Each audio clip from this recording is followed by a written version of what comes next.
370 हटाने, राम मंदिर बनाने को हम मोदी जी का फैसला नहीं मानते। माननीय सर्वोच्च न्यायालय का फैसला है राम मंदिर बनाना, न कि माननीय प्रधानमंत्री जी का फैसला है। इस बार जब भी आप मतदान करने जाएंगे तो आपके दिमाग में क्या क्या चीजें रहेंगी कि जो 10 साल की सरकार है, 10 साल में बीजेपी की सरकार ने या उसे एनडीए की सरकार ने क्या कुछ किया है? भाजपा की सरकार में जितने रेपिस्ट हैं, बलात्कारी हैं, सब के सब इन्हीं की सरकार में है। जितने भगोड़े हैं सब इन्हीं की सरकार में है। और नचनिया हो, बजनिया हो, भाजपा की लहर जितनी भी अच्छी रही है, जितनी भी अच्छी है, अपने प्रतिनिधियों का चुनाव ठीक से नहीं कर पाए। वो इतने गंदे गंदे प्रत्याशी उतारे, जहीं चोर चाई सब जितने भी मिले उनको जो पैसा दिया सबको टिकट दे दिया गया है। आप सभी को हर हर महादेव। और मैं इस समय बनारस की धरती पर उपस्थित हूँ, जिसे महादेव की नगरी कहा जाता है। और ऐसे में आप मेरे पीछे देख रहे होंगे कि वीटी का प्रांगण है, जो कि बीएचयू के कैंपस में है। और ऐसे में बीएचयू के में पढ़ने वाले जो छात्र हैं, जो युवा हैं, उनका इस लोकसभा चुनाव को लेकर क्या कुछ राय है, यह देखना बेहद आवश्यक हो जाता है। कहाँ के रहने वाले हैं? बिहार के। क्या लग रहा है बिहार के माहौल? बिहार का माहौल तो देखिए, अभी तो मेरे को वहाँ रहता नहीं हूँ, इसलिए कोई ज़्यादा आइडिया है नहीं, और राजनीति में उतना मेरे को इंटरेस्टेड भी नहीं हूँ। इंटरेस्टेड नहीं है नहीं। लेकिन आप युवा हैं, युवा है, और युवा के नाते आपको अपना मत देना बेहद आवश्यक हो जाता है। जी बिल्कुल। तो देखिए, अगर कहा जाए तो किसी की भी सरकार आए जाए, लेकिन युवाओं को रोजगार चाहिए। और रोजगार में बीजेपी का अभी जो मोटो है उस समझ से परे है, क्योंकि रेलवे की बहाली हो गई, आर्मी का भी देखिए जो हो रहा है, अग्निवीर का भी विरोध बहुत सारे बच्चे कर रहे हैं। तो इस सब चीज़ों को थोड़ा सा सरकार को रहना चाहिए कि मान लीजिए आप 17 साल 18 साल में किसी को भर्ती कर रहे हैं और 4 साल बाद कह दीजिए कि आप घर जाइए। ठीक है, ये भी एक अच्छी चीज़ है, क्योंकि विदेशों में बहुत सारे जगह पर ये प्रोजेक्ट को लॉन्च किया गया था, अग्निवीर वाले, वहीं से कुछ ना कुछ इसको लिया गया है। लेकिन थोड़ा सा जो आर्मी का कल्चर है ना, धीरे धीरे समाप्त हो जाएगा। लोग पहले देख लीजिएगा, गांव घर में क्या होता था कि सुबह सुबह लोग दौड़ने जाते थे, उधर में थे, सुबह बच्चे 25-30 के बैच में जाते थे दौड़ने। अब आपको नहीं मिलेंगे। उन लोगों को लग रहा है कि अरे यार 4 साल बाद नौकरी करके फिर घर ही आना है वापस। अच्छा, अगर विशेषकर युवाओं की बात की जाए, कि हम लोग युवा हैं, तो आप अगर देख रहे होंगे कि 2 फेज के मतदान हो चुके हैं। जी बिल्कुल। और उसमें युवाओं के मतदान देने की जो एक आंकड़ा है वो सबसे कम रही है। क्या कारण लगता है? हो सकता है कि मान लीजिए अब नाराजगी तो है सरकार से युवाओं नाराज है, इसमें कोई शक नहीं है, क्योंकि जो रोजगार चाहिए उस तरह से रोजगार मिल नहीं रहा है। मान लीजिए आप चले जाइए, यहाँ पे कम से कम पूरे दिन में 5000 बच्चे आते हैं पढ़ने। सेंट्रल लाइब्रेरी है, साइबर लाइब्रेरी है, लेकिन आज के डेट में जाइए तो बस तो यही रहे कि अरे यार कोई नोटिफिकेशन नहीं है, कोई बहाली है नहीं, तैयारी करे तो किसका करे, समझ में नहीं आता है। पेपर होता है तो पेपर लीक हो जाता है, समझ में ही नहीं आ रहा है कि मान लीजिए आज 30 साल के लोग हो गए हैं। देखिए हमारे सब भाई सब हैं यहाँ खड़े हैं, किसी से भी पूछिएगा तो सरकार के प्रति नाराजगी तो है। इस बार आप मतदान देने जाइएगा? बिल्कुल जाएंगे, जाना ही चाहिए, सबको जाना चाहिए। मैं तो कहूँगा आप भी जाइए, अगर नहीं जाने का। बिल्कुल बिल्कुल, हम भी जाएंगे। लेकिन आपसे मैं ये पूछना चाहूंगा कि युवाओं का इस बार क्या कुछ मुद्दा रहेगा, किस मुद्दे पर वोट डालेंगे युवा? देखिए, वोट किसी मुद्दे पर डालें, लेकिन मैं ये चाहता हूँ कि अगर जो भी जनप्रतिनिधि हमारे यहाँ से उठा हुआ है, हम तो एक शब्द में यही कहना चाहेंगे कि भाजपा की लहर जितनी भी अच्छी रही है, जितनी भी अच्छी है, अपने प्रतिनिधियों का चुनाव ठीक से नहीं कर पाए। वो इतने गंदे गंदे प्रत्याशी उतारे, जहीं चोर चाई सब जितने भी मिले उनको जो पैसा दिया सबको टिकट दे दिया गया है। तो सिर्फ भाजपा के नाम पे और मोदी जी के नाम पे कोई युवा वोट नहीं देगा। हम भी दिए थे कभी, लेकिन अब पेट भर चुका है। अरे भाई, ऐसे कैसे कर रहे हैं? भाजपा में जो भी जाता है वो तो बड़ा साफ सुथरा हो जाता है, सुथरा हो जाता है। वॉशिंग मशीन है भाजपा। क्या है कि हम अपराधी तो है नहीं कि भाजपा में जाएं, है ना। हमारे पास कोई बड़ा चल रहा है केस मुकदमा।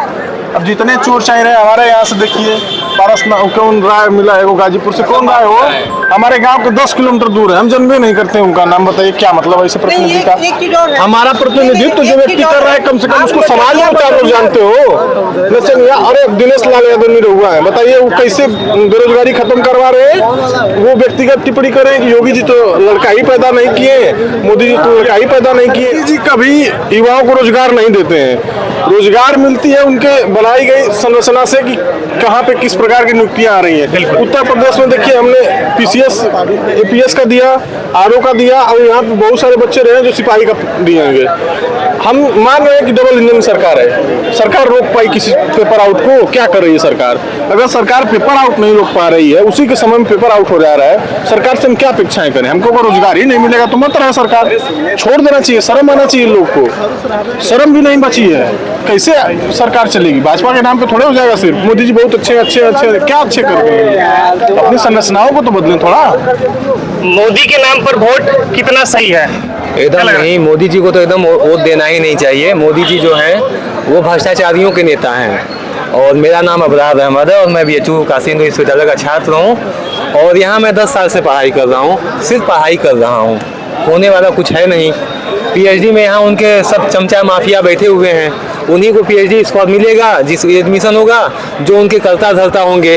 और यहाँ पे एक चीज़ और है, जातिवाद, धर्मवाद। यहाँ पे धर्मवाद सबसे ऊपर है। ऐसा नहीं कि हम लोग यहाँ पे रहते तो हम लोग को कोई दिक्कत होता है, हम लोग तो बहुत ठीक ठाक हैं। मगर जो सरकार, भाजपा की सरकार में जितने रेपिस्ट हैं, बलात्कारी हैं, सब के सब इन्हीं के सरकार में हैं। जितने भगोड़े हैं सब इन्हीं के सरकार में हैं। और नचनिया हो, बजनिया हो, जो भी मतलब जितना इनके अभी महाराष्ट्र का देख लीजिए, महाराष्ट्र में कौन कौन नेता भी सब उनके ऊपर ईडी लगाया गया था। केजरीवाल जी हैं, उनके ऊपर ईडी लगाया गया है। अखिलेश यादव के ऊपर ईडी लगाया हुआ है। तो इनका कोई काम नहीं है। ये इनके यहाँ भी बलात्कार किया है, कितने बच्चियों के साथ बलात्कार किया है। वो मुसलमान नहीं था, वो भाजपा का कद्दावर नेता था, जिसके दादा परदादा जो भी हैं प्रधानमंत्री थे। देश का युवा किसके तरफ? देश का युवा हमेशा चेंज चाहता है और बदलाव चाहता है। और इस साल बयार बहेगी, फूलों की बयार, और इस बार आएगी राहुल की सरकार। किन मुद्दे पर युवा वोट देंगे? युवा मुद्दे पे, युवा के पास बहुत मुद्दे हैं, इनके पास कोई मुद्दा नहीं है। युवा के पास बहुत मुद्दा है। राहुल गांधी का जो मैनिफेस्टो बनाया गया है उसको आप देख लीजिए, और इनका जो मैनिफेस्टो है या कुछ भी है देख लीजिए। इनके पास 3-5 चीज है, नाम, मुसलमान, मस्जिद, मंदिर, गाय के अलावा इनके पास कोई मुद्दा ही नहीं है। और जो युवा जनता है वो जाग चुकी है कि इस चीज में कुछ रखा नहीं है। अब जनता को और युवाओं को नौकरी चाहिए, अच्छी नौकरी मिले, अच्छा रहन सहन मिले, अच्छा दवा इलाज मिले। आप जाइए BHU जैसे संस्थान में देखिए, यहाँ पे BHU अस्पताल में माफियाओं का घर पूरा है, दलाली का एकदम चरम सीमा पे है। यहाँ पे डॉक्टर्स जो है यहाँ पे सब पैसा ले रहे हैं, दलाली करवा रहे हैं। और यहाँ पर कुछ और युवा हैं और मैं इनसे जानूंगा कि क्या कुछ अपने मन में रखकर वोटिंग करने जाएंगे, क्या मुद्दा रहेंगे इस बार के? हम लोग बेरोजगारी, विकास और महंगाई के दरों को दिमाग में रख कर वोटिंग करने जाएंगे। उसी को वोट देंगे जिनसे हमें उम्मीद है कि ये सारी चीज़ें कम होंगी और बेरोजगारी कम होगी, महंगाई की दरें कम होंगी, विकास में बढ़ोतरी होगी, घोटाले में कमी होगी, इलेक्टोरल बॉन्ड जैसे मुद्दों का साफ साफ जनता के सामने आएगा कि क्या उसमें था क्या नहीं था। तो ऐसी गवर्नमेंट को वोट देंगे जो इन सब चीज़ों को जनता के सामने लाए। अब गवर्नमेंट की विदाई का समय तय हो चुका है। कौन आएगा तब? कांग्रेस आएगी। कांग्रेस भी गारंटी दे रही है और मोदी भी गारंटी दे रहा है। मोदी की गारंटी में हमको विश्वास नहीं है, किसी युवा को भरोसा नहीं है, क्योंकि मोदी जुमलेबाज हो चुका है। 10 सालों कांग्रेस को कैसे मानते हैं कि कांग्रेस को हम नहीं मानते हैं। हम मानते हैं कि मोदी जी ने जो वादे किए थे उन वादों में कोई भी वादा पूरा नहीं किया। 370 हटाने राम मंदिर बनाने को हम मोदी जी का फैसला नहीं मानते। माननीय सर्वोच्च न्यायालय का फैसला है राम मंदिर बनाना, न कि माननीय प्रधानमंत्री जी का फैसला है। इस बात को जनता को समझना होगा कि मोदी जी ने मंदिर बनवाया है कि सुप्रीम कोर्ट के ऑर्डर ने बनवाया है। अगर मोदी जी मंदिर बनवा दिए होते तो क्यों नहीं अपने पहले टर्म में बनवा दिए, क्यों नहीं उन्होंने बिल पास करके मंदिर बनवा दिया। मंदिर माननीय सर्वोच्च न्यायालय ने बनाया है, ये बात पूरे देश की जनता को समझना पड़ेगा। 370 हटाने का फैसला मैं मानता हूँ सराहनीय है, लेकिन बात आती है जब महंगाई पे, विकास पे, तो मोदी जी कहीं खड़े नहीं उतरे हैं। उन्होंने 2 करोड़ का रोजगार देने का वादा किया था, उसमें वो कहीं खड़े नहीं उतरे हैं। उन्होंने हमें वादा किया था कि हम भ्रष्टाचार मुक्त भारत सरकार चलाएंगे, वो उसमें भी कहीं खड़े नहीं उतरे हैं। तो भारत के जनता को, भारत के युवा को, हर एक नागरिक को समझना होगा कि किसे वोट देना है। युवा किस मुद्दे पे वोट देगा इस बार? युवा तो देखिए, जैसे कि इस समय शिक्षा व्यवस्था और महंगाई और रोजगार को लेकर युवा की चारों तरफ से रुख है, तो इसमें जो सरकार पहले से अभी तक से खरा उतरी है उसी की तरफ युवा पूरा का पूरा जो है युवा रुख करेगा। इसकी सरकार देखिए माहौल जैसा इसका बनेगा उसका सत्ता आएगा। अब ऐसा और के आप युवा हैं और युवा देश का भविष्य होता है जी। उसके अनुसार ही देश चलता है और देश की प्रगति भी युवाओं पर निर्भर करती है, क्योंकि भारत को ऐसा कहा जाता है कि युवाओं का देश है। तो ऐसे में आप युवा हैं, क्या सोचते हैं? हम तो सोच ऐसा रहे हैं कि मतलब जो प्रवृत्ति बनेगी नेक्स्ट लोगों का आने का वही हिसाब से मैं अभी कुछ कह नहीं सकता। ठीक अभी नहीं कर सकते, अभी नहीं कुछ कह सकता। 2 फेज पार हो चुके हैं, अभी कुछ कह नहीं सकते। चलिए, और भी यहाँ पे युवा लोग हैं और क्या कुछ सोचते हैं इस बार? क्या लग रहा है इस बार? क्या चीज? किसकी सरकार? बीजेपी की सरकार, जाहिर सी बात है भाई। क्यों भाई? अरे जितना अच्छा काम कर रही है हम लोग के लिए, युवाओं के लिए। क्या क्या अच्छा काम, कुछ कामों को उसके गिना है? काम मंदिर बनवा रही है, मस्जिद बनवा रही है और मस्जिद गिरा रही है, क्या करेगी? यही ना काम कर रही है, अच्छा काम है। युवाओं को रोजगार, मिल रहा है। रोजगार, शिक्षा। हाँ, रोजगार नहीं, शिक्षा तो मिल रहा है। वैसे कहाँ के रहने वाले हैं आप? चकिया चंदौली। चंदौली में कौन इस बार? चंदौली में तो अपना दल हम लोग के यहाँ चकिया में आ रही है। और क्या लग रहा है इस बार मोदी के नाम पे वोट जाएगा कि क्षेत्रीय प्रत्याशी के नाम पर वोट जा रहा है? मोदी के नाम से जाएगा, क्षेत्रीय प्रत्याशी के नाम से नहीं जा पाएगा। चंदौली की सीट के लिए बहुत बुरा हाल है, वहाँ महेंद्र नाथ पांडे को देते हुए बहुत बुरा है। क्या लग रहा है? आप युवा हैं और आज का जो एपिसोड वंदे भारत समाचार का है वो युवाओं पर ही है, क्योंकि युवा देश का भविष्य होता है। क्या लग रहा है भारत का भविष्य कैसा होने वाला है? निश्चित एक तो 100% कंफर्म है, भारतीय जनता पार्टी की सरकार बनने वाली है इस केंद्र में। मोदी जी हमारा प्रधानमंत्री बनकर नेतृत्व करने वाले हैं। जिस तरह से बनारस में विकास हुआ, जिस तरह से हमारे पूर्वांचल क्षेत्र में विकास हुआ, निश्चित तौर पर हम लोग भारतीय जनता पार्टी को ही वोट करने वाले हैं। राहुल गांधी क्यों नहीं? राहुल गांधी बिल्कुल नहीं। राहुल गांधी की जो स्पीच नहीं देने आता हो, जो परिवारवाद से उठ के आए हो नेता हुआ हो, जिसको संघर्ष नहीं जानता हो, जो किसानी की खेती के बारे में नहीं जानता हो, उसको देख हम क्या पाएंगे? जिसको कुछ ना पता हो, जिसको जमीनी हकीकत ना पता हो, जो अमेठी छोड़ के भाग गया, जो यूपी छोड़ के भाग गया हो, उसको देख हम क्या पाएंगे? जिसका जमीनी हकीकत कुछ नहीं है। बात रही सपा की, जो परिवारवाद की बात करती है, जो जातिवाद की बात करती है, आप यहाँ से पूछिए ना, आप यहाँ पे पूर्वांचल में आए हैं, बात करिए, किसी से आप बिरादर से पहचान लेंगे कि उसकी स्कोर देने जा रहा है। यादव है तो सपा देने जा रहा है, फला है तो फला देने जा रहा है। यहाँ बिरादरवाद की राजनीति भारतीय जनता पार्टी निश्चित तौर पर आएगी और बिरादरवाद की राजनीति खत्म करेगी, परिवारवाद की राजनीति खत्म करेगी। क्या लगता है आपको?